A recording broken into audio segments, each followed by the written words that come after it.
Boa noite. Continuamos aqui no nosso tempo âncora com a vida do profeta Jeremias. Na última semana nós prestamos um pouco de atenção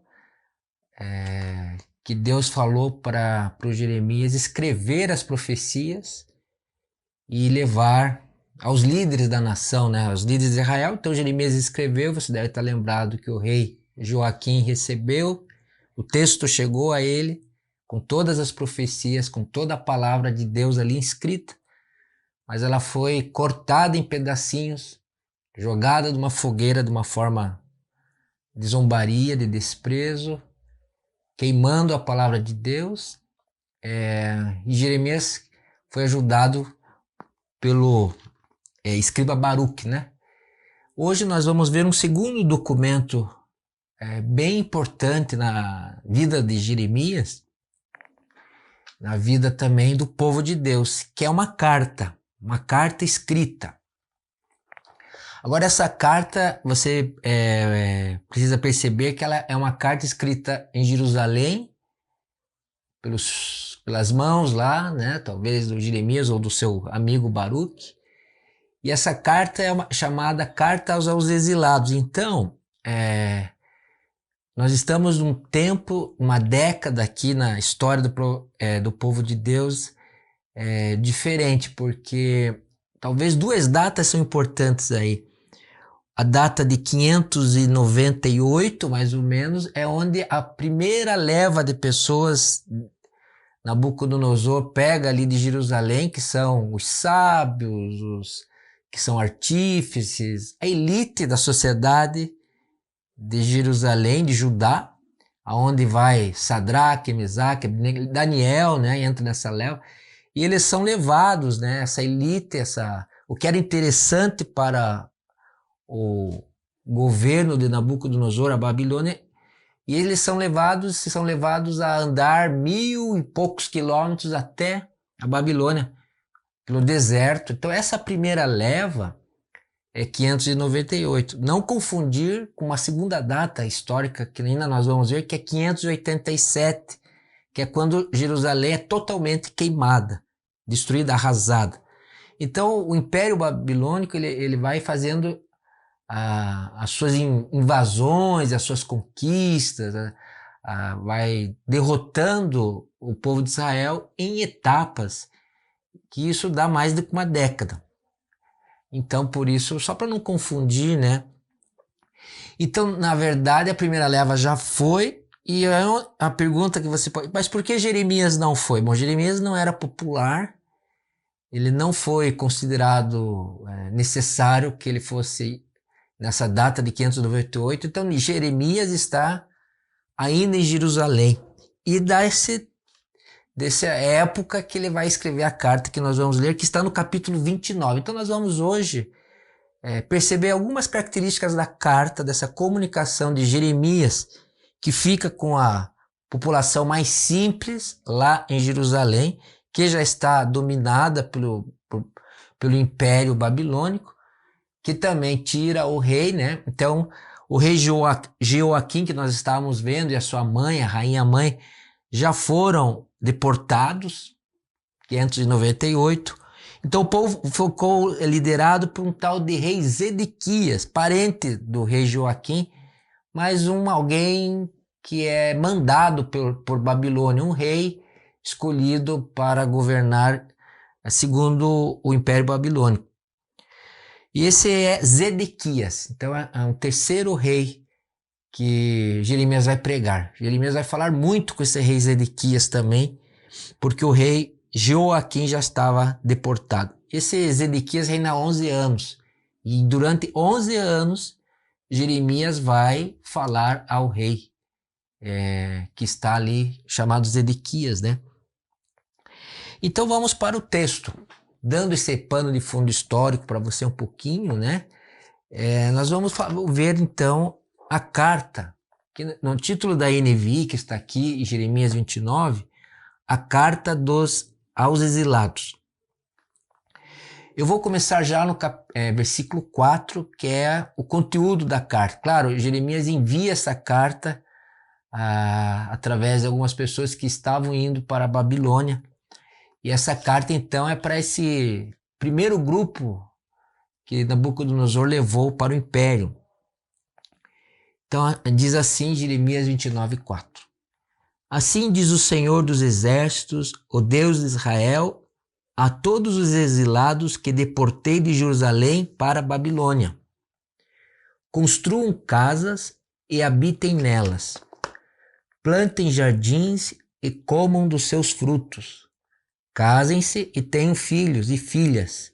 Escolham mulheres para casar-se com seus filhos e deem as suas filhas em casamento, para que também tenham filhos e filhas. Multipliquem e não diminuam. Busquem a prosperidade da cidade para a qual eu os deportei, e orem ao Senhor em favor dela, porque a prosperidade de vocês depende da prosperidade dela. Porque assim diz o Senhor dos Exércitos, o Deus de Israel: não deixem que os profetas e adivinhos que há no meio de vocês os enganem. Não deem atenção aos sonhos que vocês os encorajam a terem. Eles estão profetizando mentiras em meu nome. Eu não os enviei, declara o Senhor.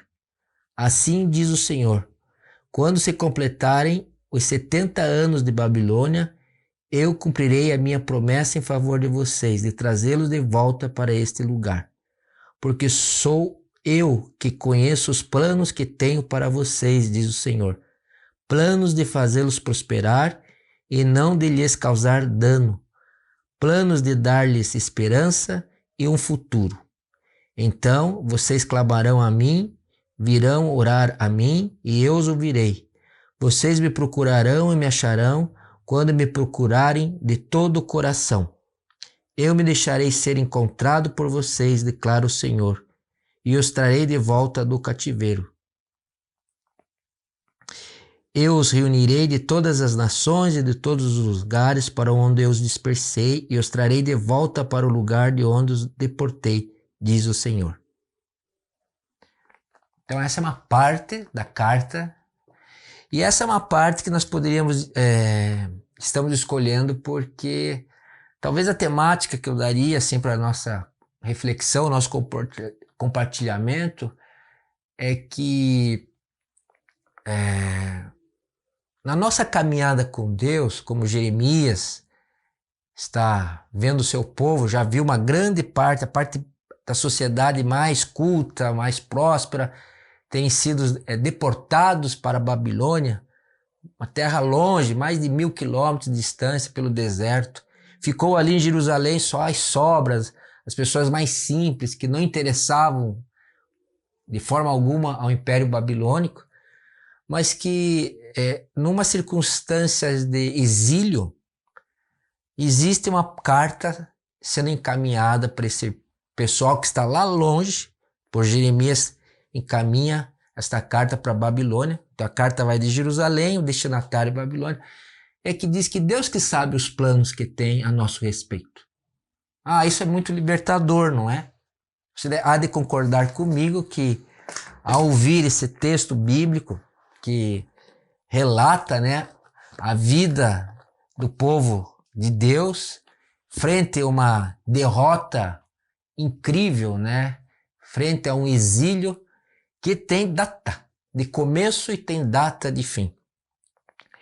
Você sabe que através desses textos, que muito mais tarde Daniel, lendo esses escritos e lendo esse capítulo provavelmente 29, que ele reentende a escritura, que o povo dele vai ficar 70 anos do cativeiro, nem um dia mais. Mas também não é encurtado nem um dia menos. E a isso nós queremos chamar de planejamento estratégico de Deus. Quem tem planejamento estratégico realmente para as nossas vidas, quem tem um governo dos seus horários, das etapas da sua vida, da cronologia do que vai dizer as suas orações, o tempo certo, é Deus. Deus tem os planos, os propósitos, ou Deus tem a sua governança sobre as nossas vidas. Jesus é Senhor. Quando você chama Jesus nas suas orações, Ó Senhor Jesus, a palavra Senhor quer dizer vontade, governança, direção, soberania, realeza. Isso é muito duro para nós, no sentido de que parece que o nosso ego quer ser esse governante, ter essa realeza, ter o principado das decisões, não é? E não é assim que acontece na vida de um cristão. Graças a Deus, mesmo não usando como uma figura de linguagem, uma expressão sem sentido, é dar gratidão a Deus porque os planos de Deus não podem ser frustrados para as nossas vidas. Essa carta está no momento triste da vida do povo de Deus de Israel, certo? Porque, como eu disse, os exércitos babilônios já tomaram conta da situação da nação de Israel e levaram todas as pessoas que os interessavam subjugadas. Então, a primeira característica da carta de Jeremias é que ele chama aqui, como você já deve ter percebido em outras orações, o Senhor dos Exércitos, o Deus de Israel. E também está dizendo que foi ele, esse Senhor dos Exércitos, que trouxe um exército maior para exercitar a sua vontade, sua disciplina, o seu caminho, que é a Babilônia. E está escrito já no versículo 4 que deportei de Jerusalém para a Babilônia. Quem estava profetizando era Jeremias, mas a palavra era de Deus.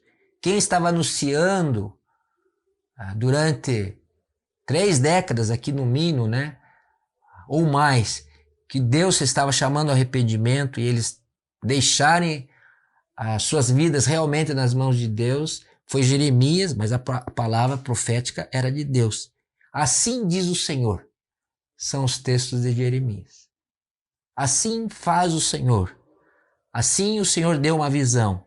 Assim o Senhor mandou Jeremias e seu amigo Baruque escrevam as profecias em rolo. Foi queimado, escreva de novo para que haja possibilidade. E esse povo não ouviu essa escuta, não teve essa escuta. Então, o princípio já dessa carta, dessa redação concreta, desse documento que Jeremias está enviando para o seu povo que estava lá na Babilônia, muito distante, é que quem enviou o povo para o exílio é Deus. E exílio significa não estar em casa. Não estou satisfeito com as mudanças. Tudo aqui é estranho. Eles não conheciam o idioma, por certo. Eles não conheciam os costumes. Por certo, na Babilônia, a culinária e a alimentação era outra. Essa nata, essa elite estava lá subjugada. Foram sacerdotes, foram artesãos, foram os mais sábios, foram aqueles que de alguma forma poderiam contribuir com Nabucodonosor e seu império, estavam todos subjugados na Babilônia. Eles eram forasteiros, eles estavam numa situação nova, estranha e contrariados. Pense você, exilado é estar no lugar que eu não quero estar. Eu sempre tenho dito essa frase aqui porque nós vamos passar exílios na nossa caminhada. Não sei se você está passando, mas às vezes nós passamos um tipo de prova e situação na vida que eu estou exatamente no lugar que eu não gostaria de estar. Ou estou saboreando uma experiência de vida. Estou passando por uma prova que realmente eu não gostaria de estar aqui. E isso não é destino, nem é sorte, nem é azar. Se a sua vida está nas mãos de Deus, você tem que entender que de alguma forma a soberania de Deus permite isso. E ela é soberana nisso. E providenciou o tempo e o espaço para você estar dela. Estamos onde não queremos estar? Essa é a pergunta que eu lanço para você nessa reflexão. Por acaso, você está ou estamos onde não queríamos estar? Estamos passando uma situação que realmente no fundo da alma eu não gostaria de estar atravessando. Eu olho para a minha vida em muitas circunstâncias e me identifico com esse povo que está longe da casa, longe da sua história, que longe das melhores memórias que tinham na Terra Santa, na Canaã, longe da geografia que amavam, quem sabe, longe de tudo que era familiar, gostoso e bom, e estão lançados e subjugados num lugar que eu não gostaria de estar. Distantes de tudo que é familiar e bom. Às vezes você pode estar passando por isso, você está distante daquilo que você almejou. Ou está distante daquilo que você estava bem, estava no lugar, estava adequado, estava, vamos dizer a palavra assim, estava confortável ou estava apaziguado na sua história, na sua vida, nas suas relações. E tudo chacoalhou, o vento soprou. E as águas, como diz no sermão, né? O vento sopra, a água bate e as coisas tremem, a casa sacode. São ventos contrários, são dificuldades realmente.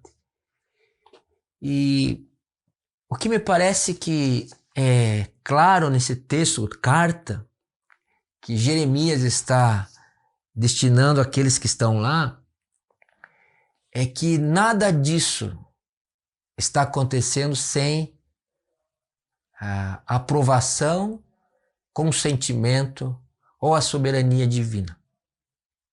Daí você, puxa vida, mas como é que Deus levanta o exército? Levantou. Puxa vida, como é que Deus permite que seu povo passe por uma pressão dessa? Permite sim.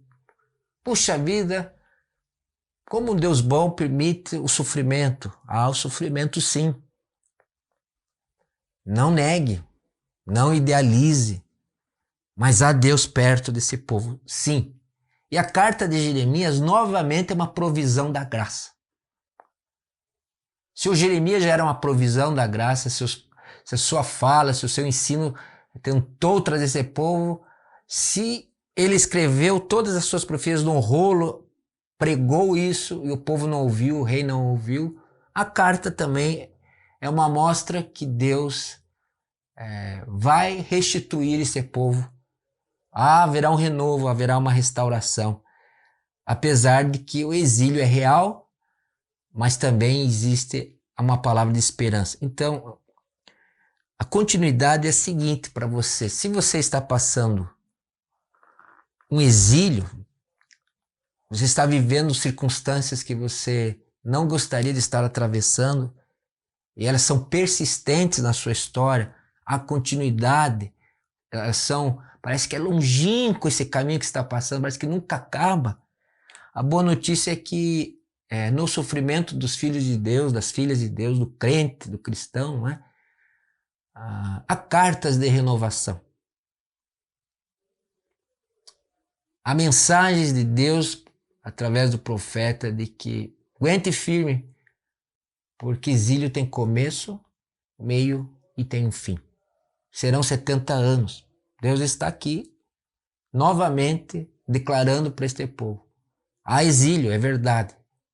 São dias difíceis, mas há renovação após o tempo determinado por Deus. Então, que o Espírito te console se você está enfrentando uma batalha tremenda aí na sua vida. Ela não é para sempre.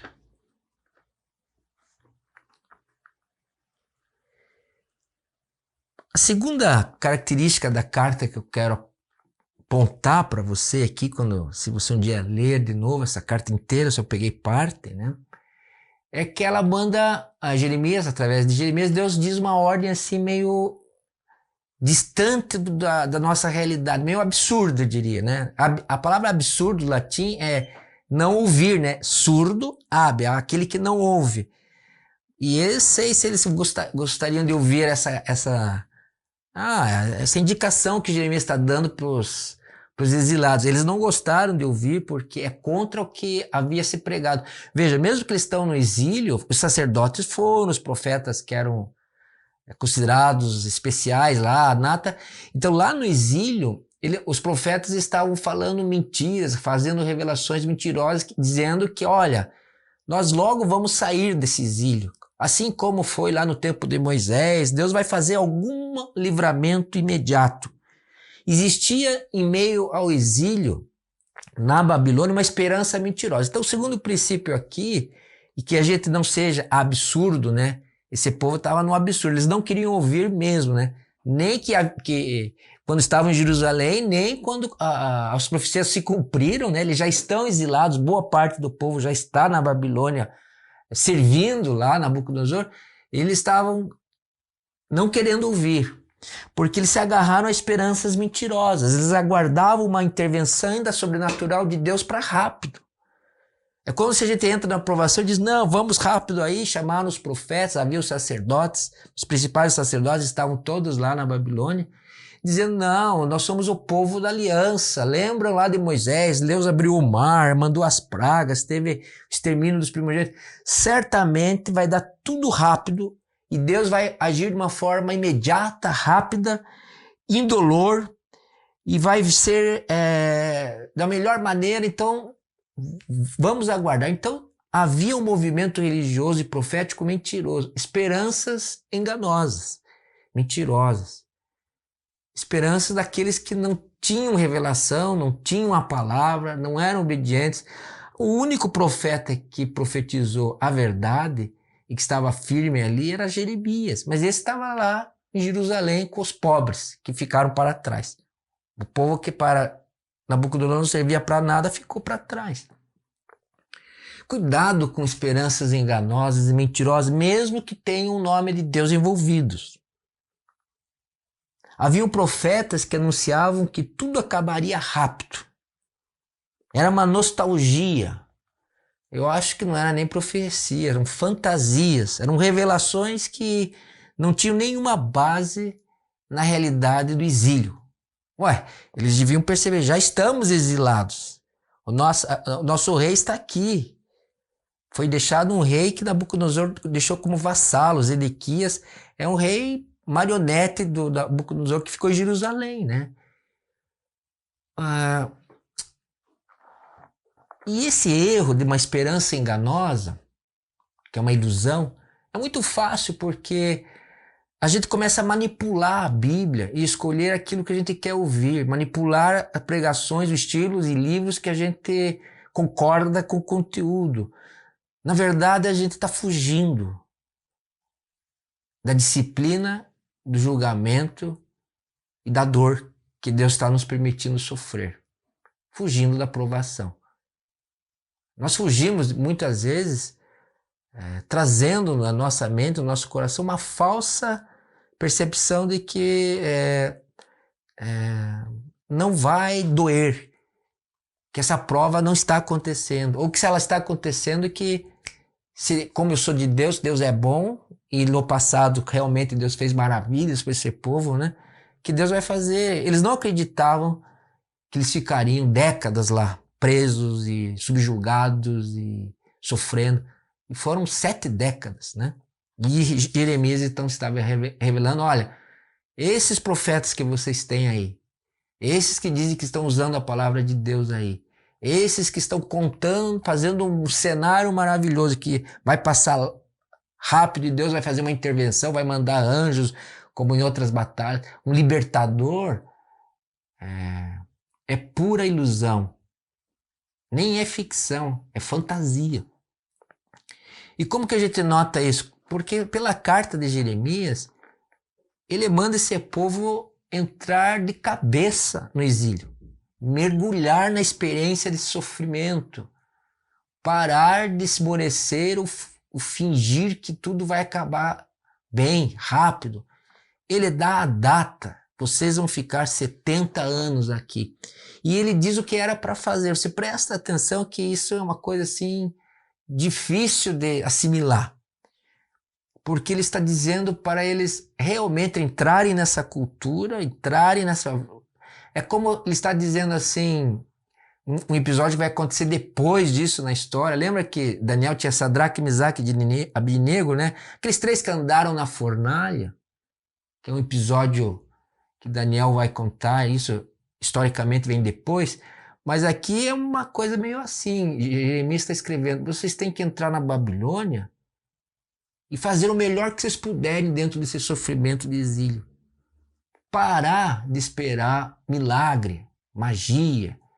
E aí, então, ele diz essas palavras: construam casas, habitem nelas, plantem jardins e comam dos seus frutos, casem-se e tenham filhos, filhas, escolham mulheres para casar-se com seus filhos e deem as suas filhas como em casamento, para que também tenham filhos e filhas. Multipliquem-se e não diminuam.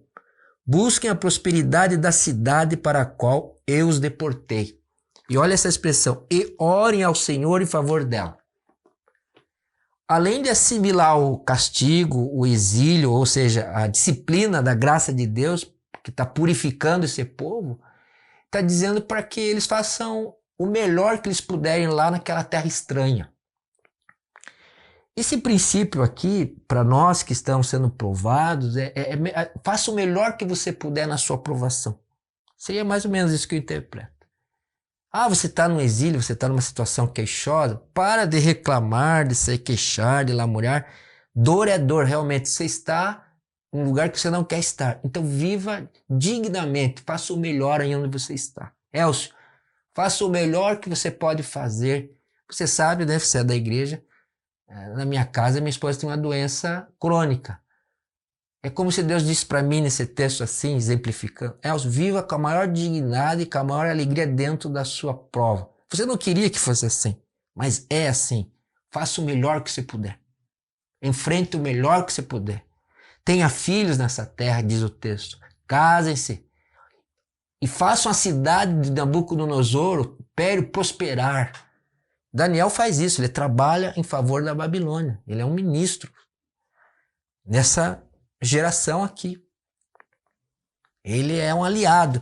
E orem por essa cidade, porque orar pelos inimigos, orar para quem me subjugou, orar para quem manda em mim, orar por um lugar que eu não queria estar, por uma vida que eu não queria ter, o que significa isso na prática? O que Deus está dizendo? Humilhem-se. Esvazie-se as suas pretensões. Entenda que agora o tempo e a maneira pertencem ao Criador, ao Senhor dos Exércitos. É o vocativo desse texto. Viva o melhor que você puder nas condições que Deus te colocou. Na prova que Deus colocou. Caminhe na fornalha. Mas lembre que você caminhar na fornalha só da presença de Jesus, né? Os três foram lançados mais tarde. Nabucodonosor vai lançá-los da fornalha e quando ele olha lá para dentro tem 4 caminhando e é Jesus caminhando com eles. Nós não queremos caminhar no fogo. Não gostamos de caminhar no fogo. Nós não queremos orar por situações que nos são contrárias à nossa satisfação pessoal. Nós não queremos agradecer por Babilônia, por Nabucodonosor. Nós não queremos orar para que haja prosperidade numa situação que eu queria estar a 1.100 quilômetros de distância. Jerusalém da Babilônia é mais ou menos 1.100 quilômetros. Prosperidade dela, porque assim diz o Senhor dos Exércitos, o Deus de Israel. Não deixe que os profetas que há no meio de vocês os enganem. Não deixe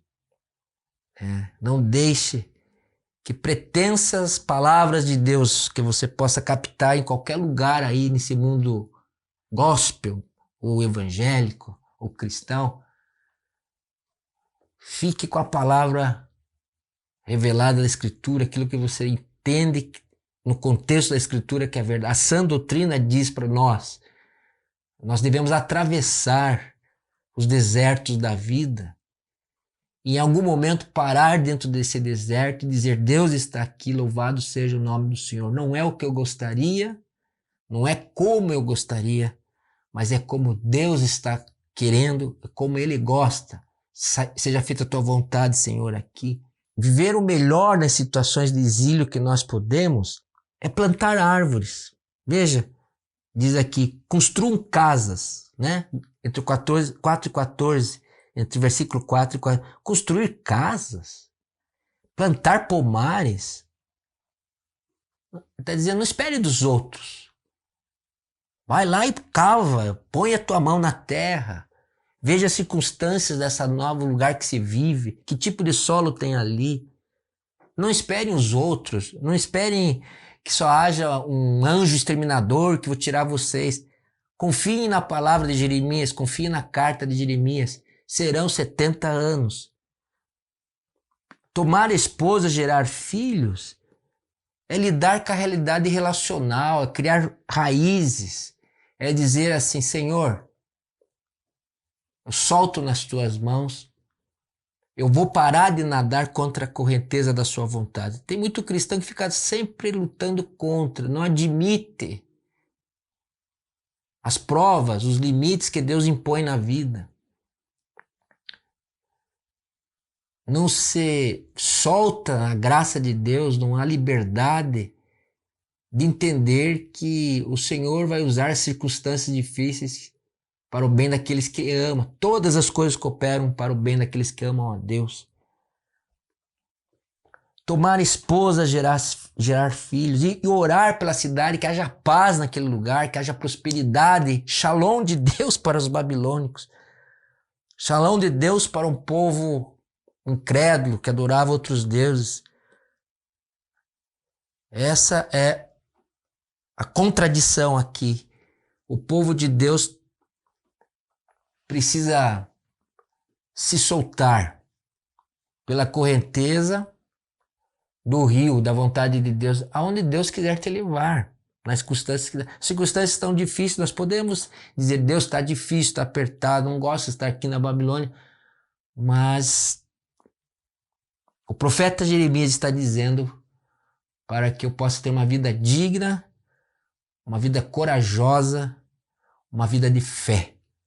Aonde o Senhor me colocou, pode ser um deserto, ou pode ser uma fornalha quente, ou pode ser um vale sombrio onde não estou enxergando nada da sua vontade. Pode ser um tempo grande de espera a uma resposta de oração, de uma orientação divina. Pode ser uma doença crônica, como no meu caso, que sempre é uma surpresa desagradável. Mas na surpresa desagradável, a presença do Senhor sempre traz um livramento agradável. E entre essa prova e livramento, nós temos experimentado como família a misericórdia do Senhor, que nos carrega no colo ou caminha conosco na fornalha, muitas vezes. Essa é a esperança verdadeira, não é uma esperança mentirosa. O texto está dizendo que os profetas estavam dizendo, não, isso passa rápido, isso não vai dar nada, Deus é nosso Deus, Ele vai dar um jeitinho aqui, nós não vamos sofrer muito, nós logo vamos ter uma reviravolta do nosso caso, da nossa situação. Apesar de tudo, eles estavam alimentando uma mentira. E Jeremias cita essa mentira quando diz, não deixe que os profetas divinos que há no meio de vocês os enganem. Não seja enganado pela pressa de sair da sua dor. Não seja enganado quem apontar um caminho dizendo que tudo vai dar certo. Nem que te profetizem, nem que revelem a você, nem que o teu próprio coração almeje isso. A esperança que é âncora para a alma, ou a esperança verdadeira, é se entregar ao Senhor, mesmo em lágrimas, né? Mesmo no Getsêmani. Senhor, eu quero voltar para Jerusalém, eu quero o livramento, mas que seja no seu tempo e da sua maneira. Seja feita a tua vontade. Você tem essa esperança verdadeira? Você aguarda realmente no Senhor os livramentos que tem pedido nas suas orações, que você tem talvez compartilhado no seu grupo, na sua família, ou na igreja que você pertence? Você é livre para desejar, mas o seu desejo tem que estar livre sob os cuidados da vontade de Deus. A esperança é baseada na fé, na confiança que Deus não perdeu Israel de vista, que Deus sabe o que está fazendo com o exílio, que Deus sabe o que está fazendo com aqueles que estão em Jerusalém, lá os pobres, e deixou Jeremias lá no meio deles. Mas Jeremias não pode estar em dois lugares ao mesmo tempo, então Jeremias envia exortação, ensino através dessa carta. E nessa carta tem um dos textos que mais às vezes vem à minha mente, e às vezes a gente nem lembra onde está, mas vem na minha mente sem o endereço, né? Você deve ter percebido que a carta está revelando a qualidade do Deus que se expressa, um Deus que auto se revela no exílio, na prova, um Deus que se aproxima e é presença garantida nas nossas dificuldades. Então vocês clamarão a mim, virão orar a mim e eu os ouvirei. Vocês me procurarão e me acharão quando me procurarem de todo o coração. Eu sou um Deus que estou aqui, estou perto. Vocês vão orar a mim, vão me buscar e vão me encontrar. É um Deus que se permite ser achado. O nosso Deus é um Deus que se permite ser encontrado. O nosso Deus é um Deus que se agrada da nossa busca. Eu e você precisamos apenas orar, é a nossa busca. Ansiar pela presença de Deus. Compartilhar o sofrimento com Deus, porque assim nós diminuímos o sofrimento e somos consolados pelo Espírito Santo. E é a promessa de Deus para o seu povo: vão me achar, o Deus que se permite ser encontrado. Deus é um Deus que se autorrevela e convida você a ir a Ele e se deixa ser visto, ouvido, encontrado. É um Deus que se deixa ser abraçado. A minha parte nesse processo que Jeremias está escrevendo a carta é orar, que é a busca. Que aqui diz: vocês clamarão, virão orar a mim, clamar, orar, e eu os ouvirei. Vocês me procurarão e me acharão. Quem procura a Deus encontra, ou melhor, quem anseia por Deus é encontrado por Deus, é achado por Deus, é visitado por Deus, é tocado pela graça. O maior desejo do nosso coração, seja no momento de exílio, seja no momento da terra de Canaã conquistada, das vitórias, momentos de vitória ou momentos de luta, o maior dos desejos é poder compartilhar com Deus a ação de graças ou as nossas petições, súplicas. Compartilhar a dor, compartilhar a alegria. E a promessa aqui é clara, desde o Velho Testamento, depois através de Jesus, que o nosso coração tem um grande tesouro. É a capacidade que nós temos de bater e abrir-se-vos-á, buscar e achareis, né? Quando Jesus fala da oração, pedir e dar-se-vos-á, buscar e achareis, bater e abrir-se-vos-á. A nossa ação aqui, a nossa parte nessa relação com Deus é desejar, é ansiar, é clamar, é invocar, é dirigir a nossa atenção a quem pode resolver a questão, a quem pode consolar o coração, a quem pode dar um tempo para o nosso exílio, são 70 anos aqui, a quem pode, na sua graça e misericórdia, nos visitar aonde nós estivermos. Um Deus que se permite ser encontrado, e esse Deus é Jesus. Aonde você estiver, Jesus está. Sua atenção, a sua fala, o seu olhar e o seu anseio deve estar em relação a Ele. Mas tem que procurar.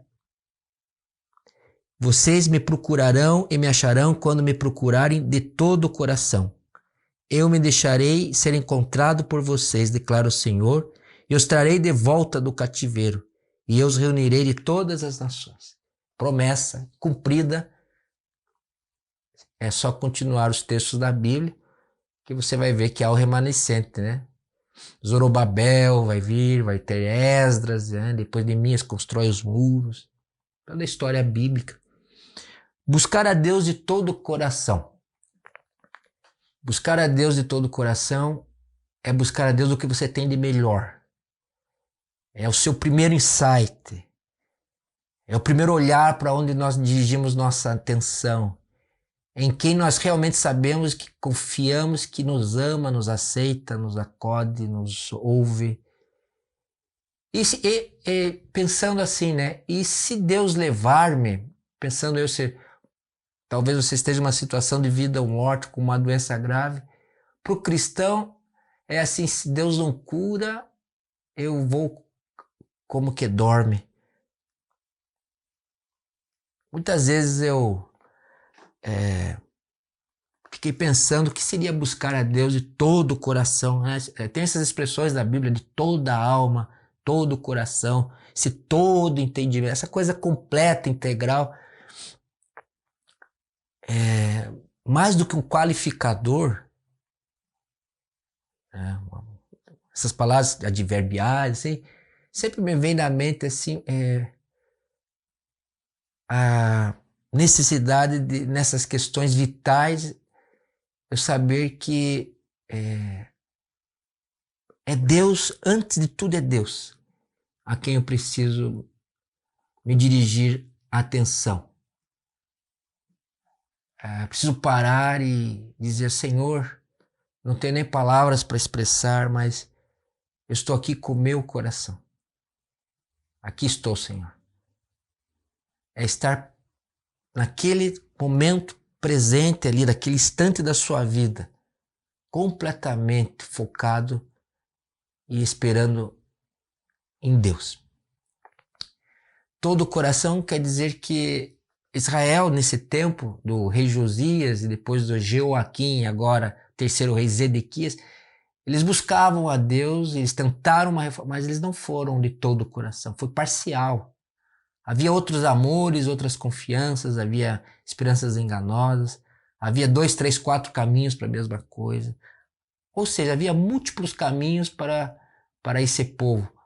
Não era só Deus, a suficiência de Deus. E o coração abençoado é aquele que sabe que em primeiro e sempre lugar de sempre e primeiro, pertence a Deus em todas as coisas. E por final, acho que já está dando o nosso tempo, nessa promessa eu os reunirei de todas as nações, de todos os lugares, para onde eu os dispersei e os trarei de volta para o lugar de onde vos deportei. E é Jerusalém.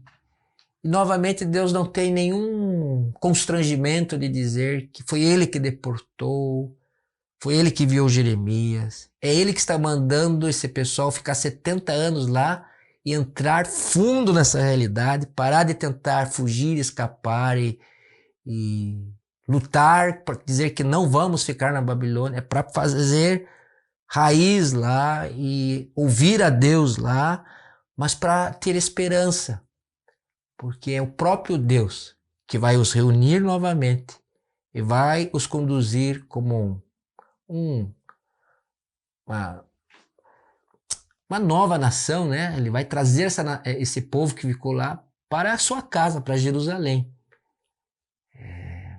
Isso é um renovo, né? Uma renovação.